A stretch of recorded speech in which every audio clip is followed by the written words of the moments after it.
Okay, hi everyone. Welcome to our next Saphir regular webinar. I am very happy to have Tevong with us here today. He has worked at Cambridge, CERN, now at King's College London. He's a world expert in VSM physics, effective field theories, collider phenomenology. His work on Higgs physics and SMEFT has had important impact in our field. So we are very happy you accepted our invitation, Tevong, to talk about the failure of naturalness. So please go ahead with your talk. Yes, thanks for that nice introduction. And it's a pleasure to give this virtual seminar. I have to start by apologizing for not giving a more technical talk about this MEFT. I thought that since there are students in the audience and the topic was supposed to be a bit about motivation for future colliders as well, I thought I'd give a more general, maybe even colloquium level talk about, well, the failure of naturalness and the implications for future colliders and BSM. So you can find more details about the physics in the papers that I'll refer to, but here I want to really emphasize the overall message and maybe a way of thinking about future colliders. So the picture here, I think, is a nice one generated by an AI, DALL-E, which represents, you put as input the text, the failure of naturalness, and this is one of the outputs. And I think it's quite appropriate in the sense that we are finding that in many ways, our universe is on the edge of precarity in some ways. So we are finely balanced. And that's sort of what this picture represents. And this is what I want to try and convey. So the talk will start with a more historical introduction, just because I think this is something we all know very well, but I want to emphasize maybe some lessons from history that are relevant in our current situation now, before reintroducing the well-known naturalness problem, which is usually always introduced with just a slide, and it's assumed that everyone knows about this and is not really gone into in any detail in most talks. So I want to really give the intuitive reason for why this is a problem and why it's an even bigger problem now. And this will then motivate why we should consider other solutions to this problem, such as cosmological solutions, or potentially even more exotic ones, before talking about colliders and future colliders in particular as a general purpose tool for investigating all kinds of interesting open questions, before concluding with some even more radical potential outcomes that I'll discuss. So feel free to stop me if you have any questions, and I'm not monitoring the chat, so just let me know if someone asks a question in the chat. So let me start with 3 lessons from history, where we all know that the Standard Model is a very successful theory, but in the 1930s, you could argue that it was an even more minimal theory in the sense that everything seemed to be described by just protons, neutrons, and electrons with electromagnetism and the strong force. So it seems like it's a very minimal theory in terms of the particle content, but as Dirac already pointed out, minimality in terms of the number and multiplicity of particles is not the relevant thing. From that point of view, 2 is already large. And if it's more than 2, it could be 5, could be 10, could be 3. That doesn't really matter. What really matters is an economy of theoretical principles. So this is the thing that matters in terms of what is the relevant beauty that we talk about when we talk about an economy of principles in fundamental physics. And then the principle of the phenomena of radioactivity required the weak force, and this then introduced another force which had the associated missing energy problem, that the electron didn't carry off all the energy in the reaction. So Pauli postulated something that was unfashionable at the time, which was a particle that couldn't be observed experimentally, and this neutrino turned out to be the answer, which I think is a useful lesson in terms of the perceived prospects at the time for experimental confirmation is not a useful scientific criteria for establishing what nature actually does in reality. So at the time, even though it seemed like it would be impossible to experimentally confirm and discover this neutrino according to the technology at the time, And even if we never had the technology to really detect this, we know for a fact that this is now the answer. So we should bear that in mind, that the technological limitations of our own ability to confirm what nature does is not the same thing as what nature actually does. And another interesting anecdote from that time is that Bohr actually had some papers where he suggested an even more radical option, that perhaps the weak force doesn't conserve energy. And this was the reason why stars seemingly had unlimited energy. So it turned out that nature actually chose the least radical option, in it just being a particle that only interacts through the weak force. And then relativity, together with quantum mechanics, inevitably predicts antiparticles. And you could argue that we've gone backwards again and doubling the particle multiplicity.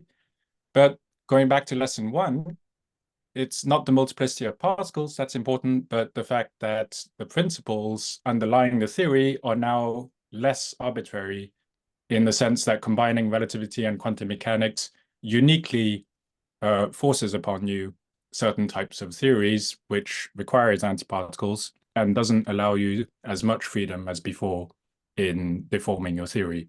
So from that point of view, the theory is much tighter and less arbitrary than before the combination of relativity and quantum mechanics.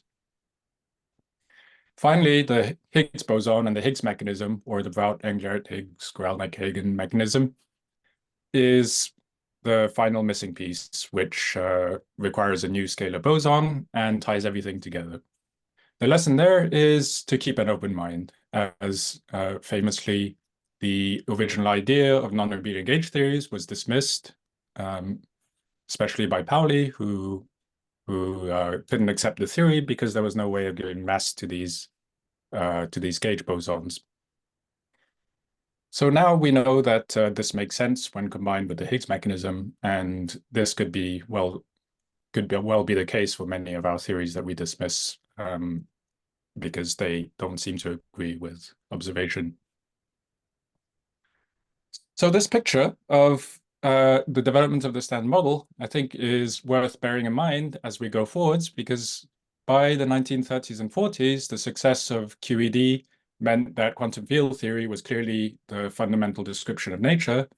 But in the 1960s, this was not the case. Most people at the time considered QFT to be a dead end. It works well for QED.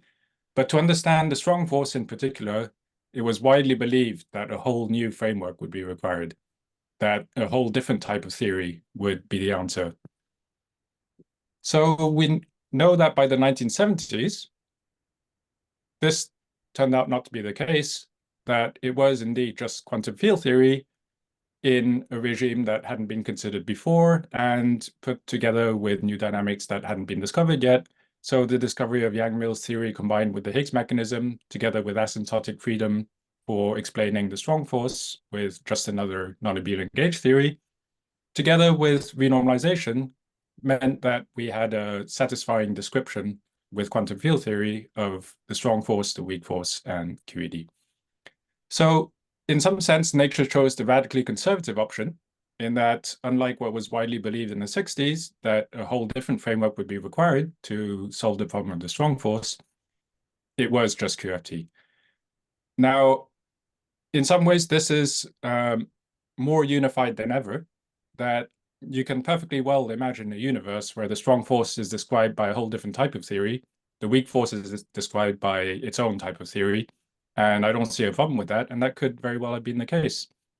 But it turns out that they are just non-abelian gauge theories, that the electroweak force is unified. And, even going back even further, this could well have been the case that the universe was described in separate ways for separate phenomena, and that they didn't have to be linked in any ways, like electromagnetism didn't have to have anything to do with the theory of light and so on. So this unification is, I would say, an empirical fact that is confirmed even at the weak scale and by the strong force. And the success of the Standard Model by the 1980s was further refined by the understanding of quantum field theories as not a fundamental theory that is supposed to describe everything, but as an effective field theory, which is in some sense a parameterization that is consistent by symmetry principles. This introduced the famous puzzle of the cosmological constant problem and the Higgs mass problem, which violates the expectation from this framework. And since then, we've had a huge amount of progress in understanding both the theoretical structure of our theory and the experimental confirmation of all the different aspects of it, which is still ongoing. So until now, we had a very clear roadmap, and we discovered all the particles in the Standard Model except the Higgs. And before the discovery of the Higgs, there was the expectation that it would be accompanied by all kinds of other particles once the LHC switched on. And of course, for those of you who remember from earlier, there was that expectation at LEP as well and at the Tevotron. So at least the Higgs was where the no-lose theorem said it had to be, or at least something had to be there. And of course, the other particles that should have appeared to solve the problem with the Higgs mass didn't show up. So they could still be around the corner. That's always a possibility. If we go to higher energies, we could still discover them. But as we don't see them and exclude them at lower and lower scales, so they have to be heavier and heavier, the problem of the large separation in scales between the heavy particles and the Higgs at 125 GeV becomes an even more perplexing mystery. So the analogy to a similar situation was the expectation of discovering the effects of an ether to understand the similar theoretical puzzle at the time.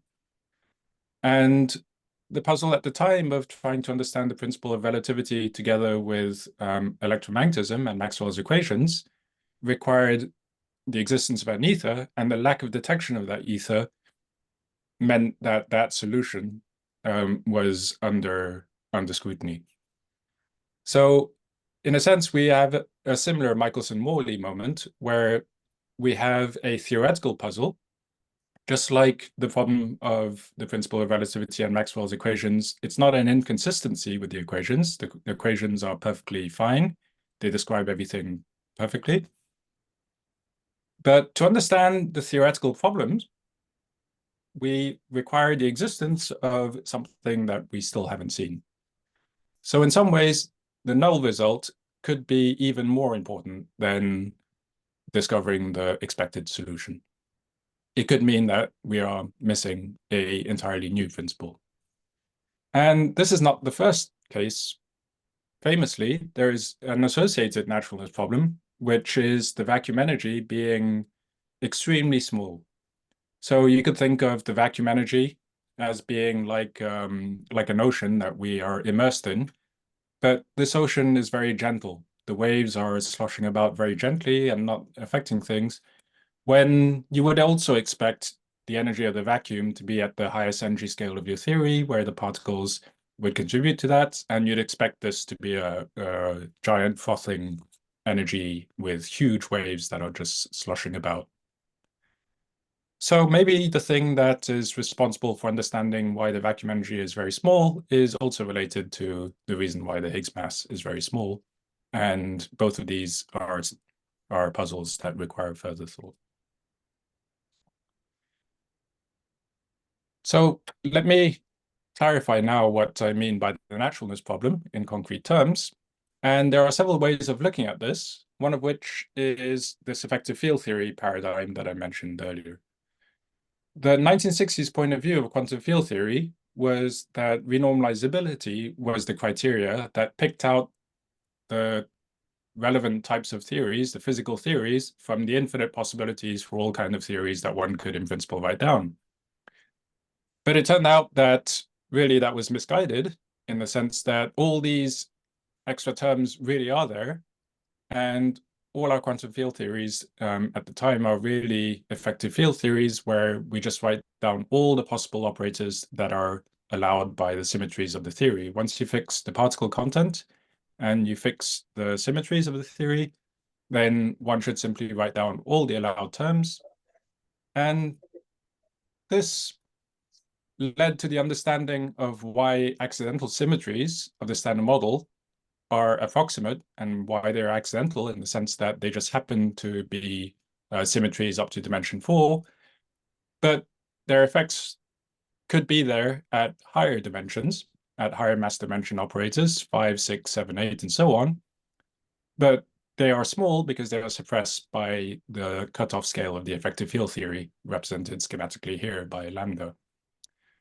But the same understanding of why these effects are small would also expect you to have large dimensionful parameters in the dimension 4 Lagrangian if there aren't any symmetries that would make them small.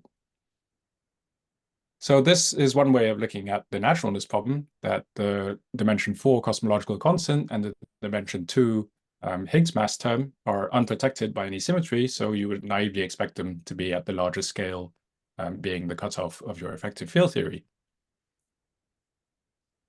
So this effective field theory framework is incredibly successful, as we now know, even more successful than we had a right to expect. And you could think of Fermi theory and the Euler-Heisenberg theory that were written down in the 30s as just being the effective theory of QED. Once you fix your fermion content and the symmetry of the theory of QED, and you write down all the allowed terms at dimension 6, you would get the Fermi theory. And at dimension 8, you would get the light-by-light scattering of Euler-Heisenberg. And we now know that these Wilson coefficients, as they are called, of the higher dimensional operators, are generated by the standard model at a higher energy scale. And indeed, these are generated by the W and Z bosons. So this same philosophy continues in the sense that once you fix the experimentally discovered degrees of freedom and forces and matter content of your theory at a certain energy scale, then you write down all the allowed terms, and we've now discovered all the experimental particle content of the standard model. So we should write down not just the dimension, the renormalizable Lagrangian up to dimension 4, but also the higher dimensional operators, which are there and are generated by UV physics. The only question is to what extent, and are they experimentally accessible? So in a sense, the standard model effective field theory is the Fermi theory of the 21st century. It is the theory of everything at our current scale. And it's a phenomenological and experimental question to determine what are the bounds on these Wilson coefficients. To what extent does not seeing their effects exclude physics below a certain scale? There is also a different type of low energy effective field theory called the Higgs effective field theory, which is a more general effective field theory, but I won't go into that. So this is an example of the kind of constraints that one can plot. So I'm just showing this to give an example. I won't go into detail in this, but this is a global fit that my collaborators and I in the FitMaker collaboration have made, where we take, for example, all these operators that are listed on the x-axis, and in the top plot, you can constrain the size of the Wilson coefficient, assuming the effective field theory scale to be at 1 TeV. So this is saying that if you have new physics at 1 TeV, and let's say that it's some new vector boson that generates one of these operators, then the coupling can't be larger than these bounds at the 95% confidence level. Or on the bottom is the same constraint, but now we're fixing the Wilson coefficient to be 1. And the constraint on the scale at which the new physics would induce this Wilson coefficient is then bounded at the 95% confidence level to be, say, 1 TeV, 10 TeV, and so on. And of course, that depends on what you assume for the new physics. If it's weakly coupled, then that Wilson coefficient could be order 10 to the minus 2 instead of 1. If it's strongly coupled, it could be order 4 pi squared. If it's loop induced, then you would have a loop factor and so on. So this is an example of how experimental data would then tell you what is the shape of the allowed new physics at heavier scales. Now, the more quantitative way of looking at the naturalness problem is not just aesthetic, but aesthetic problems are also serious problems. So I was trying to think of the first example of an aesthetic problem in a fundamental theory. And I think this goes back to the very first fundamental theory that was written down, which goes back to Newton's theory. So in that theory, everything is in principle described by F equals ma.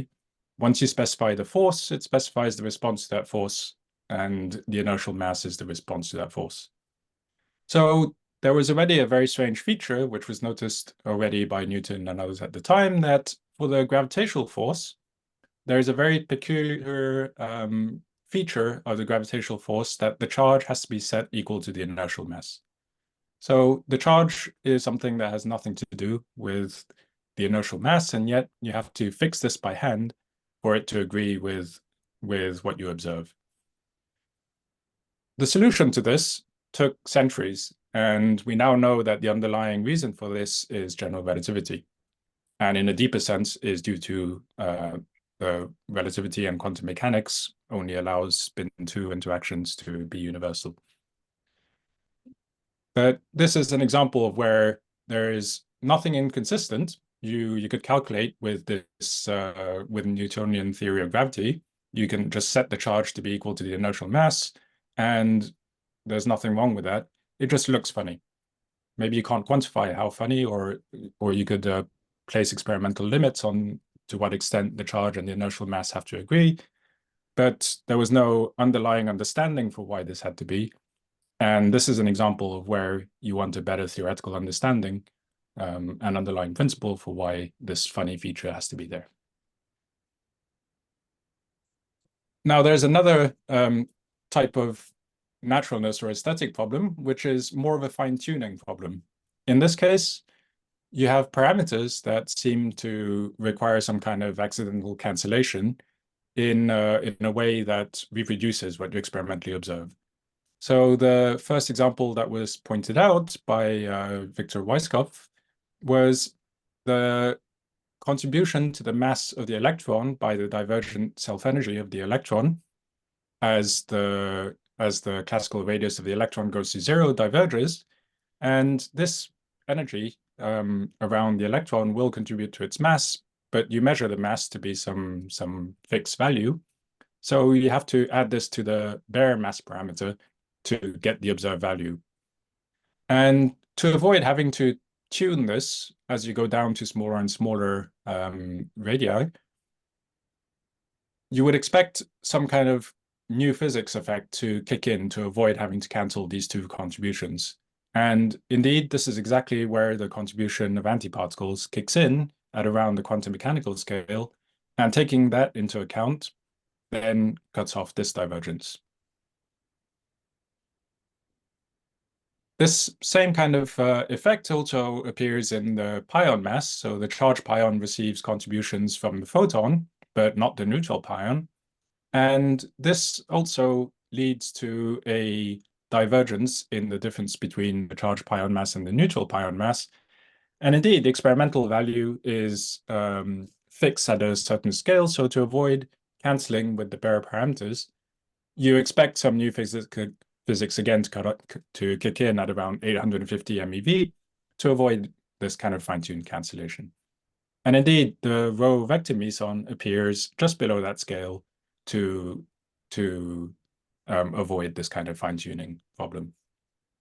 So this is both of these examples are postdictions in the sense that it's nice to know that the structure is obeyed by what is known at the time, but it also led to a successful prediction in terms of the same argument for the divergence in the k-on mass difference between the k-long and the k-short also leads you to expect new physics to appear below 3 GeV, and this was the successful prediction by Gaillard and Lee of the charm quark.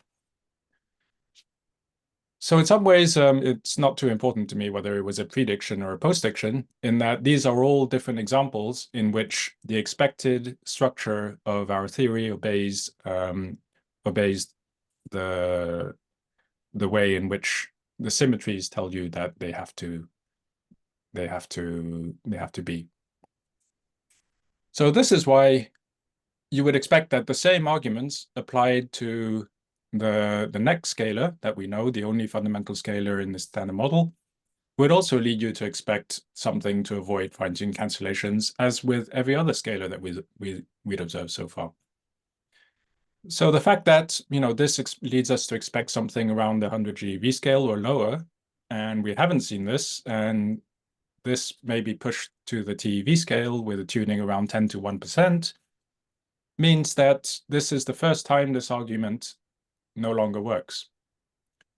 This is something which some people don't take too seriously, which is fine in the sense that just like with F equals ma, there was nothing wrong with calculating that. There was nothing wrong with Maxwell's equations. We could calculate with that even if it didn't agree with the principle of Galilean relativity. And there was nothing wrong with the theory of kaons. We renormalized the mass, and who cares about where the cutoff tells you that the charm quark should appear? But the charm quark did appear at that scale, and the aesthetic problems of the past were explained by deeper principles. So in a sense, one would be led to expect that there is also some explanation underlying the Higgs. And there's a technicality in the sense of the standard model. In the standard model itself, the Higgs mass is just a parameter. So there is no naturalness problem in the standard model itself. But the standard model is expected to be an approximation, an effective field theory, to some underlying theory. And that underlying theory, where we expect the Higgs mass to be calculable, would have a fine-tuning problem or a naturalness problem. And this is what the quadratic divergence represents when we calculate this in the standard model. So finally, after giving all these more or less very well-known arguments about naturalness and fine-tuning and the Higgs mass problem, I want to finally give an even more intuitive understanding for why this is such a big deal. Okay, because after all these arguments, sometimes some people are still not convinced, and what's at stake here is sometimes lost as well in these technical introductions to naturalness in terms of divergences in the quadratic Higgs mass and so on. But what's at stake here is really the principle of effective theory is something that we've observed at many different scales in nature. Okay, so the way that nature is organized is like an onion layer structure, where at each energy scale, we have successful theories that are predictive and self-contained at that scale. So going from the larger scale of planetary dynamics and classical dynamics, from fluid dynamics and so on, we can calculate all these things without having to put in the details of chemistry or atomic physics and so on. And similarly, in chemistry and atomic physics and so on, we can calculate in there without having to put in the details of quantum gravity or even specify quarks and so on. So in all of these theories, they are predictive once you fix the parameters, which maybe you can calculate from an underlying theory. But once you write down your effective theory, you can calculate without having to take into account contributions from vastly different scales, from vastly smaller scales.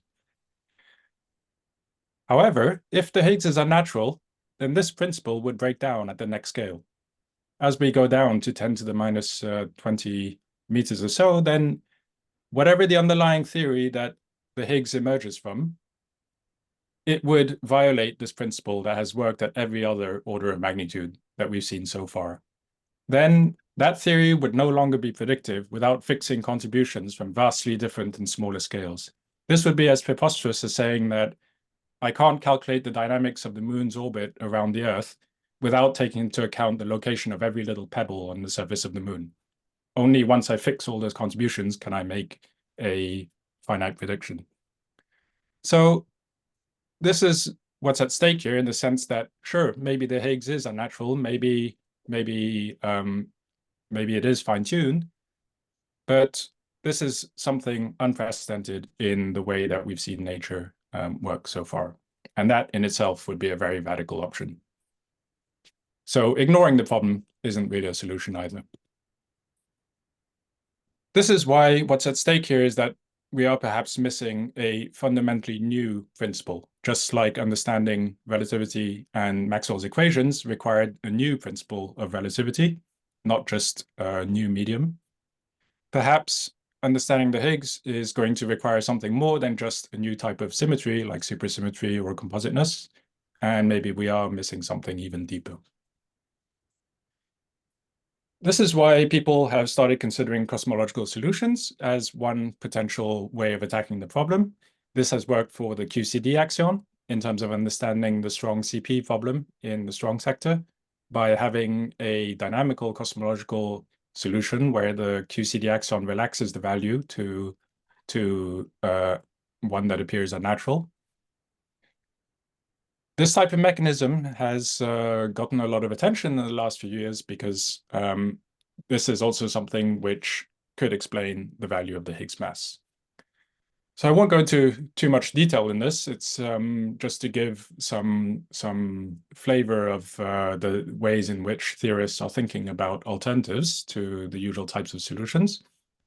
And this is something where an axion coupled to the Higgs is fluctuating in the early universe during inflation. And as it's fluctuating, it's essentially scanning the Higgs mass. And this effective Higgs mass that it's scanning would backreact when the Higgs gets a vacuum expectation value, when the Higgs breaks electroweak symmetry and gets a vacuum expectation value. And this backreaction would then stop the scanning. So the QCD axion would then settle in its minima when the Higgs vacuum expectation value switches on and is small. So this is one way in which we could understand why the Higgs mass is lighter than the heavy scale of new physics. Maybe the Higgs mass is heavy at the scale of new physics. Maybe the Higgs mass is really 10 TeV. But during inflation, it coupled to an axion, and the axion is effectively changing the Higgs mass, and then it relaxes it down to the value that we observe now. And this is something which is called a relaxion. So this was proposed in 2015, and since then, many variants of this have been proposed and different types of mechanisms. And recently, I've also worked on this with my collaborator, Jiandri Che and Matthew McCullough, on something called self-organized localization, which is also using a scalar, but in a different way to the relaxion. And this type of cosmological dynamics would then lead to a kind of self-organized critical mechanism for fixing the parameter values of a theory to the values that we observe. So they appear to be tuned, but the reason for that is a kind of self-organization to be located at that tune point. So I won't have time to go into all the details of this mechanism. Okay, this could also be a potential solution to the cosmological constant problem. But I just want to emphasize that there are different possibilities for how these kind of problems can be addressed. Okay. So finally, in the last, yep. Can I ask you about the relaxation mechanism that you explained? Yep.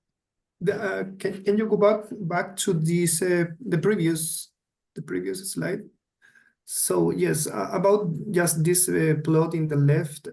So it means that at higher temperatures, you said that the vacuum expectation value of the Higgs should be different than what we observe now, right? Yes, essentially during inflation, not at higher temperatures, but during inflation, you could imagine that the Higgs mass, okay, was originally very large and positive. So electroweak symmetry is unbroken, and the Higgs mass is at 10 TeV or something. Then the Higgs could couple to another scalar, another axion, and the axion is naturally light. And as the axion is evolving down its potential, it's essentially changing the Higgs mass. Okay, so the other scalar has a vacuum expectation value, which is essentially giving mass to the Higgs. So as it's evolving down its potential, this is what this V phi is. The phi is a relaxion. As it's going down the potential, it's changing the Higgs mass down from 10 TeV down to 1 TeV down to and so on. So it's slow rolling down the potential, just like the inflaton is slow rolling. It's the inflaton is in the background doing inflation and rolling down its potential. This is a spectator scalar field, so the relaxion is also rolling down its potential. And then when the Higgs mass crosses zero and turns negative, electroweak symmetry breaking happens. And the Higgs gets a vacuum expectation value and the quarks get masses. And we know that when the quark gets masses, the QCD axion gets a periodic potential. The cosine term switches on. So the cosine potential of the QCD axion is proportional to the QCD scale. And when the axions get a mass, that essentially switches on the cosine term in the axion's periodic potential. So this is why these wiggles turn on. And if it keeps going over the wiggles and evolving down, that means the Higgs mass is getting more and more negative and larger, which means that the cosine potential is getting larger and larger and larger because the quark masses are getting heavier and heavier and heavier. So this is why the barriers grow. Yes. And eventually the barriers will grow enough that it stops the evolution of the relaxion. And this new axion field doesn't have to face a fine-tuning problem or something similar to the... Yes, that's the trick in these models, right? You don't want to bury the tuning into something else. So when you want to make the model realistic, then you start having to play all kinds of games. Yeah, so that would take me too long to go into, but essentially, yeah, that's the tricky part of this model building, to make it also natural. Thank you.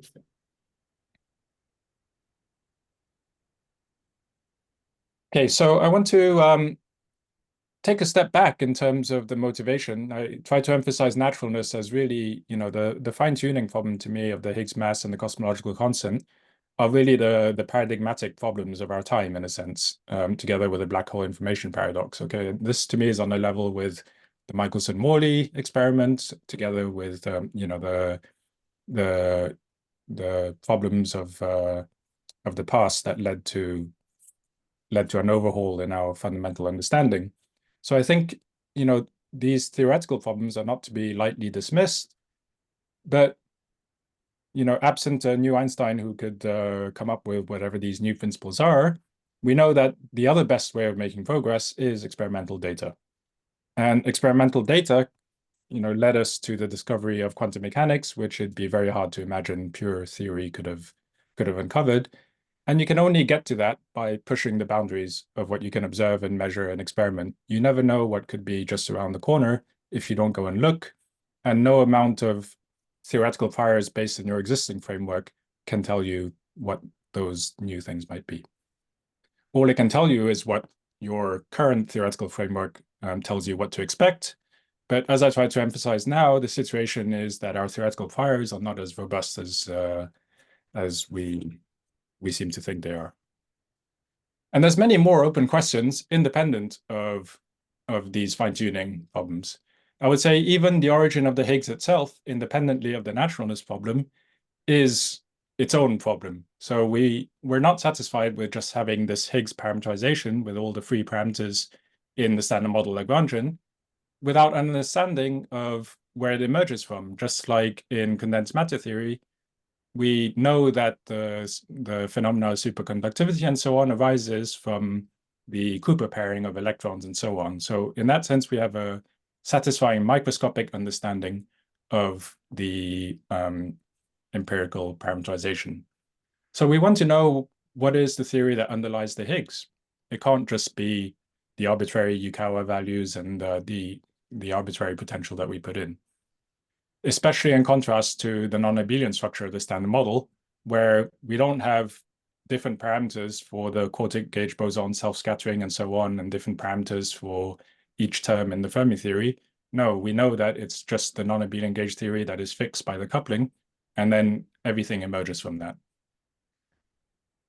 So independently of that, or maybe related, is the origin of flavor, which is related to the Yukawa structure, the CKM structure, and the structure of the neutrino mass matrix. And the origin of matter is also, you could argue, an aesthetic problem in that, this asymmetry is something that we would be very uncomfortable with just putting by hand and saying it is how it is.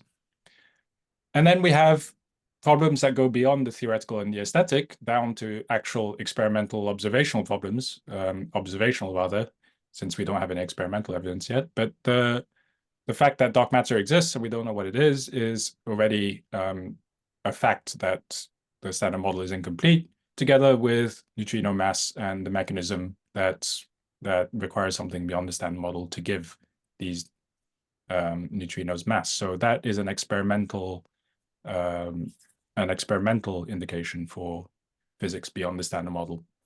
So we have very good theoretical arguments, experimental arguments, and observational arguments that there is something beyond the standard model. And even if we have no reason to expect that they should be at an accessible scale, it doesn't mean that we shouldn't go and look. The fine-tuning problem of the Higgs is the thing that led us to expect that it should just be around the corner. But even if we didn't have that argument, it doesn't mean we shouldn't go and look. Just like we don't have any indication for the scale of any other problems, and that doesn't stop us from looking for their solutions either. So as I tried to argue as well, more generally, the standard model itself is an effective field theory, and we want to know what is the underlying theory. So this is why I really want to take a step back to emphasize the way we should think of particle physics is not as a BSM chasing new particles and being disappointed if we don't find them, and then put our hands up and say, what was the point of all of it? That same question doesn't arise in every other field of science, even our closest field of fundamental science. When we look at cosmology and astrophysics, they have observatories that simply look out and do the physics and the observations and the science that they can do as well as they can. If they find something that breaks general relativity, or if they find some exotic new type of compact object, then all the better, but their entire purpose is simply to understand what they see as well as they can and to push the boundaries of that. So in that same sense, the only motivation we need for colliders is the same thing, that we are looking at the smaller scales rather than the larger scales. We are looking inwards rather than outwards and measuring all the processes and trying to understand all the processes at that scale as best we can and pushing the boundaries of our understanding at that scale. So this is why the future circular collider, the FCC, in a sense is, in my view, something that I would characterize as a particle observatory. A collider has the implications that it's just smashing things and searching for new particles, whereas an observatory is really about simply looking at what's happening, just like the Hubble Space Telescope or JWST is looking out there and doing a wide variety of physics. So is a collider a general purpose observatory for looking inwards at processes on a small scale and doing a wide variety of physics on that scale. So the usual arguments of the cost, I think, has to be put into perspective. You know, in terms of a single Olympic Games is a comparable cost, and that is for 2 weeks of fun, paid for by a single nation.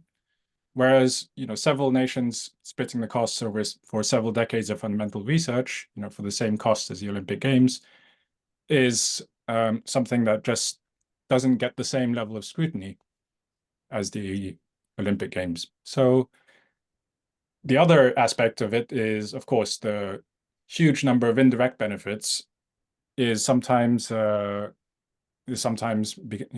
becomes a cliche to say that, you know, the World Wide Web was invented at CERN and so on.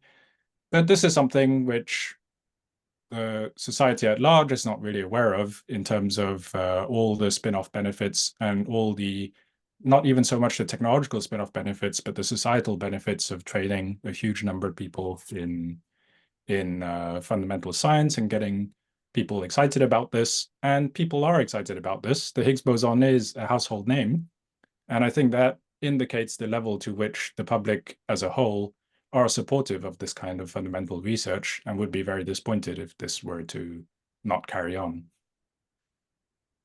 Especially in the face of practical problems, which are sometimes given as a reason for not doing things like this because they are pointless in the face of solving more practical issues. You know, I think this is a false dichotomy. I think, you know, practical problems are helped by these kind of projects.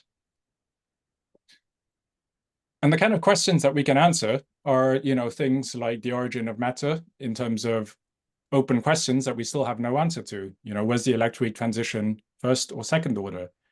This is a key moment in our cosmological history that we need to pin down and that we have no way of determining without a future collider to actually measure the Higgs sector more precisely.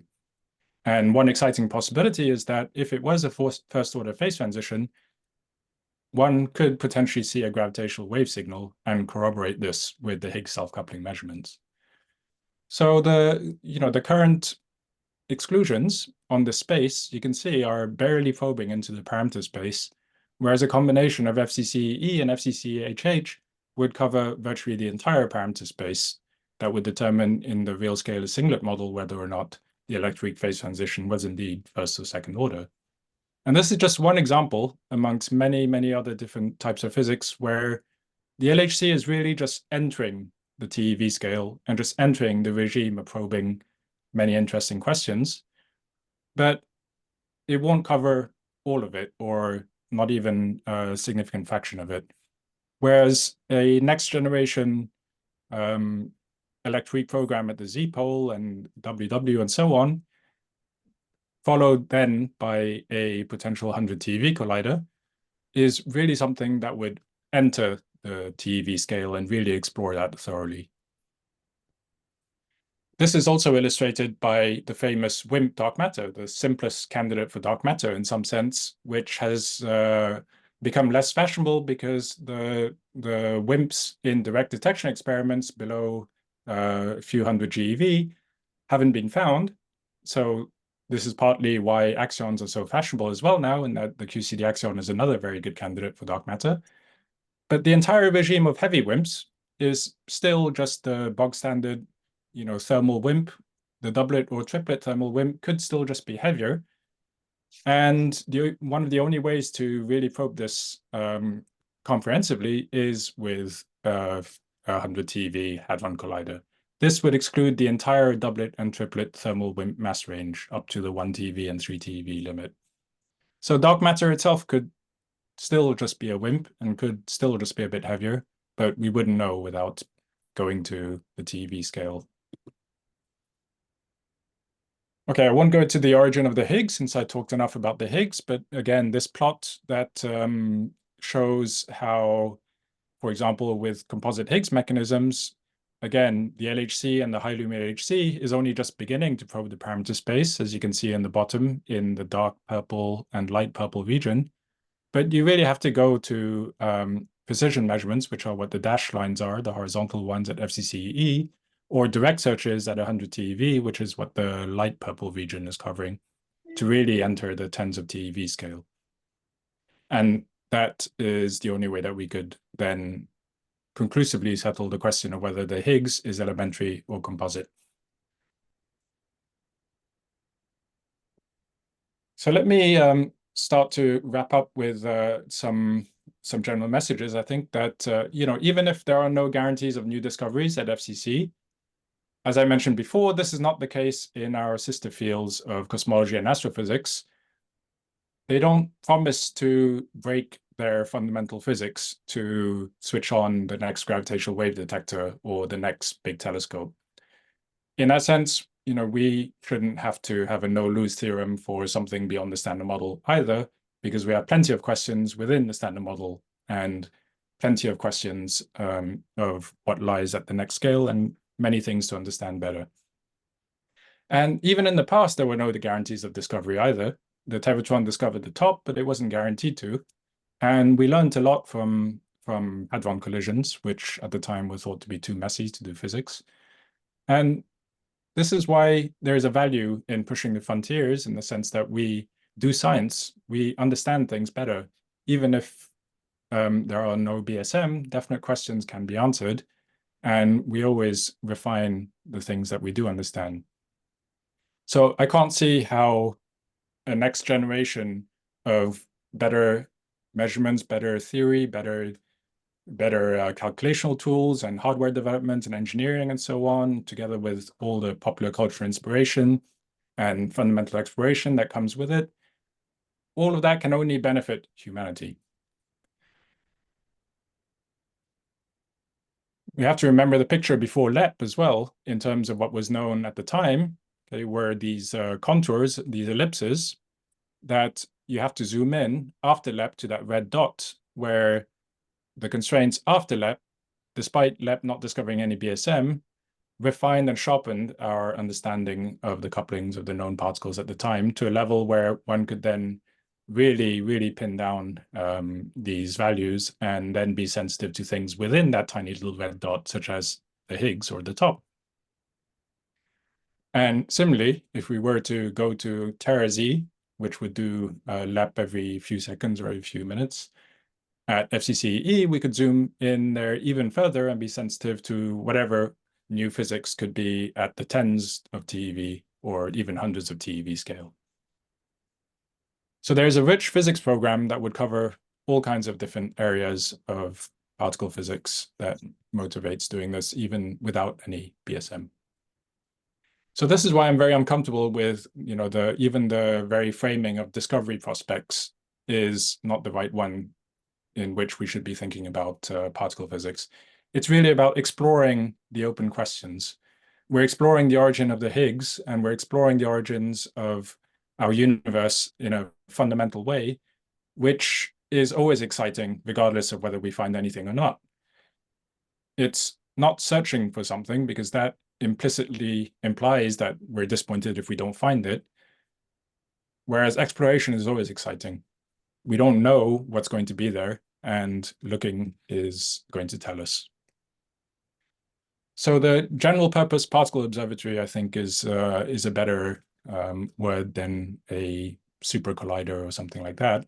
And this is why when the future circular collider is no longer in the future and will have to be renamed eventually, I think an international particle observatory would be a better alternative. So finally, the radical types of outcomes that I promised earlier, okay, could be labeled as radically conservative, creatively conservative, so things like supersymmetry just a bit more hidden. The post-naturalness types of solutions are things like the cosmological solutions that I mentioned before that take a different approach to solving these problems. Rather than making them natural, it uses some dynamics to make them apparently natural. And then there's something that maybe we can't even imagine, something radically new. And I just want to give two examples of something that could be radically conservative as an outcome and something that could be radically new. So the radically conservative, as I mentioned before, has a historical precedent in terms of the understanding of the strong force being just non-abelian gauge theories in a different regime. And perhaps the same is true as well of our current situation where, again, quantum field theory and the Standard Model in particular is apparently the successful description of nature up to the TeV scale. There's a sense that it's a bit unfashionable now because supersymmetry is now dismissed as being the solution. Maybe we need something radically new, as I'm suggesting. But maybe if we go to the next collider, next energy scale, and we just discover stops around the corner, and it turns out to just be the MSSM, a little bit heavier than we expected, a little bit more tuned than we expected. But again, it wouldn't be the first time that nature is radically conservative. So this is a somewhat facetious argument, but it is one possible outcome. Something radically new is by definition not something I can write down because we don't know what that is. But there are ways in which it might appear in experimental data that I want to give a sense of how, in a concrete scenario, this could happen. For example, when we measure dimension 8 operators, we constrain the allowed parameter space by their lack of effect in an experiment, and they have to lie within this ellipse. If we measure, say, two dimension 8 parameters, C8 and C8 prime, and we then say that, okay, if we have some new physics like a Z prime or something, this would lead us to expect some effect, which has to lie within this ellipse. But there's a more general argument, which even without writing down the theory at the UV scale, if that UV theory obeys the principles of unitarity, locality, and causality, then it's saying that any theory in the UV that obeys that can only populate a subset of the parameter space in the EFT coefficients at dimension 8 or higher. So this would then say that if this ellipse shrinks down to somewhere in the negative quadrant, then this would have radical implications for what the UV theory has to be to explain that. It would have to violate one of these principles of unitarity, locality, or causality. You know, that UV theory may not even have a Lagrangian or a QFT description in terms of, you know, we know that theories could very well be described in different ways. And, you know, this is a recent paper that I've explored with my collaborators, looking at how this may have something to do with the electric hierarchy problem. So this is just one example of how, okay, maybe if we go to future colliders, make precision measurements of dimension 8 operators and find that they violate positivity, this would have a very radical implication. It's not just a boring measurement of a higher dimension operator that we're just measuring for the sake of measuring. And this is reminiscent in the past of measuring the planets of orbits more precisely, which might also be seen as a very boring refinement of something we know is described by classical mechanics. Why measure even more precisely these parameters? Well, for one, it led to the discovery of Neptune through the anomaly in the orbit of Uranus, which is a bit like dark matter. You see an effect in the experimental data that disagrees with your theory. So you add a new content to your theory to account for that. And indeed, to account for the orbit in the anomaly in the orbit of Uranus, Leverrier postulated a new planet called Neptune. So you could say this was the first theoretically discovered planet. And indeed, when they pointed the telescopes in that location, they found Neptune where it should be to account for that anomaly in the orbit of Uranus. The same thing was not true of the anomaly in the precession of the orbit of Mercury, which might be expected since this is closer to the sun, so it feels gravity more strongly. And indeed, more precise measurements of that orbit led to discrepancy, and trying to postulate a planet, which they dubbed planet Vulcan, to account for this, clearly didn't work. They didn't find planet Vulcan.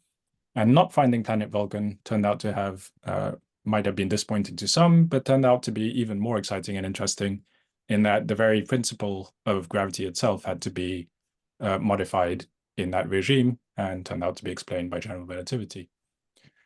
So I want to end with this quote by Michelson, which you know, is the usual quote about what is the point of extreme refinement in the science of measurement. You know, all the important fundamental laws and facts have been established. So, you know, what's the point of carrying on in some sense, okay, which is the famous sentiment at the beginning of the 20th century.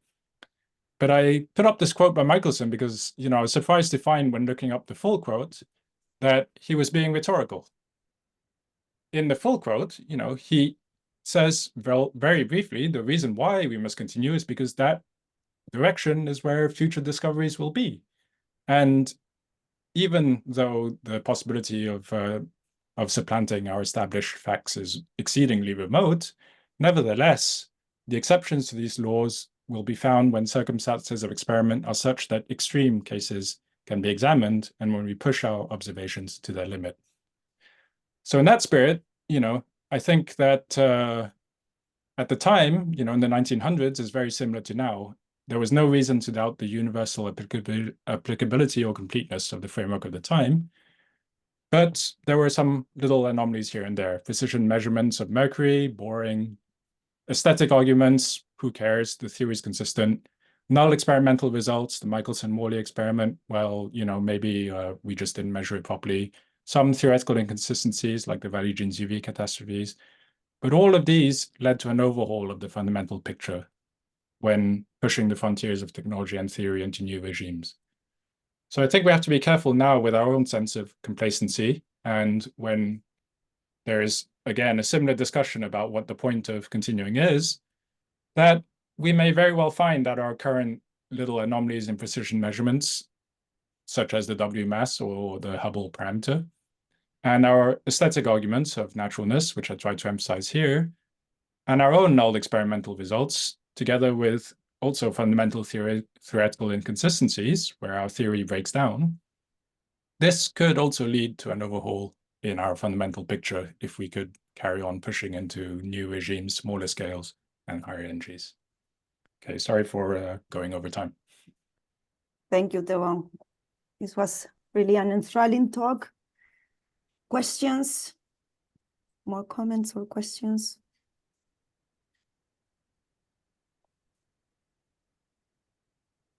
You can just raise your hand or speak up. I have a question. Bastian. Well, a few. Go ahead. The first is so you explained this, or you exemplified with the mass of the pions and the B mesons, if I remember correctly. These different mass differences between the states, and that those differences were proportional to this cutoff energy scale. And at some point you said that when you do the calculation, you at some point of energy it pops up a new mass state, like the strange mass that enters into the game. So in that sense, you don't need to go to higher energies, and that's it, and you don't have a strong fine tuning, right? Is that it was correct? So it's more like if these states didn't pop up, then essentially that cutoff scale would be pushed even higher and higher and higher. And then you'd have a puzzle, because then whatever the underlying theory is, in the case of the kaon and pions, that's QCD, there's going to be some strange fine-tuning in that theory to allow that separation of scales. Okay, so a similar thing would happen in any theory where you have a scale that is unprotected by any symmetry, and you could calculate in the underlying theory the mass of that scalar. Then you'd have to somehow tune these parameters. Okay, whereas when we observe the vector meson, we observe the antiparticles, or we observe the charm quark, and so on, that introduced the particle that then modifies the calculation so that you don't get this sensitivity.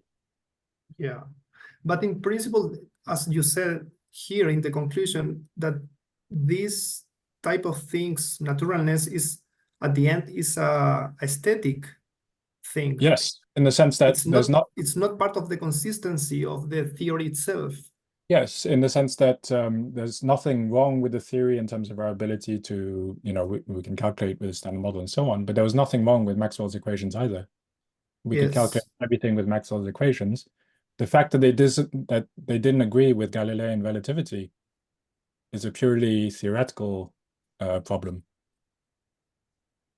And yeah, it's in that sense, the standard model should be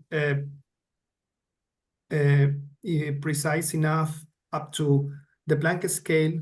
Let's say at those scales, the standard model should work perfectly. Yeah, I mean, in principle, it could be valid up until the Planck scale. Yeah, it would just mean we don't understand how the underlying theory could have these funny features. Do you think it's valid? Sorry, do you think it's valid?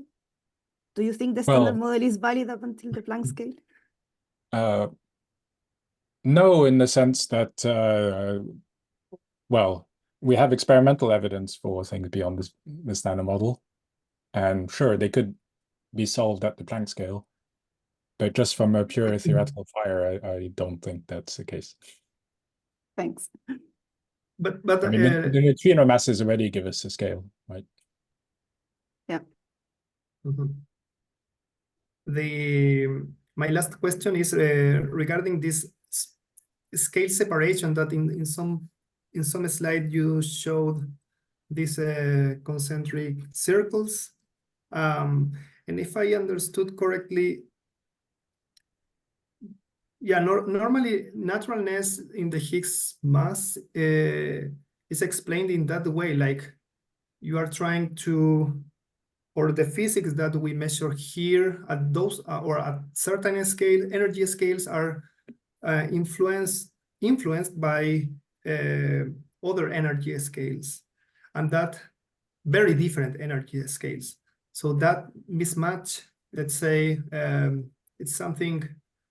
My question is there, or all the physical theories that we know obey this principle, like all the physics at certain energies are influenced by physics just by energies relatively close to that physics?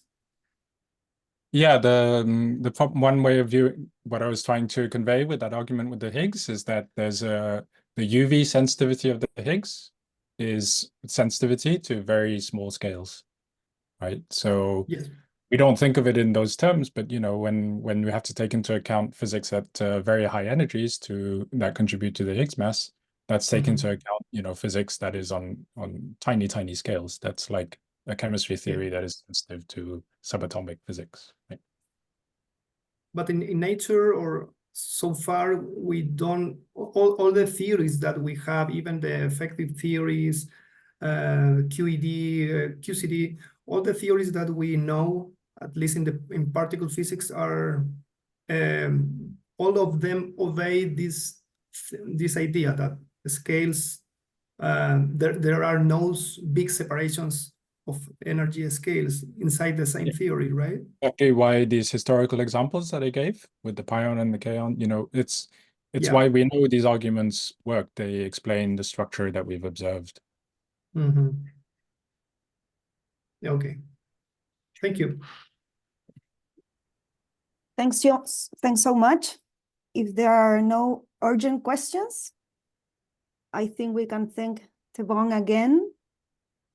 Very good presentation on the chat, many hands clapping. So thank you, Tevong, for your time and opening our minds. Hey, thanks for having me. It's nice to see you again. Yeah, same. Thank you. Bye everybody. Thank you so much. Bye-bye. Goodbye. Goodbye.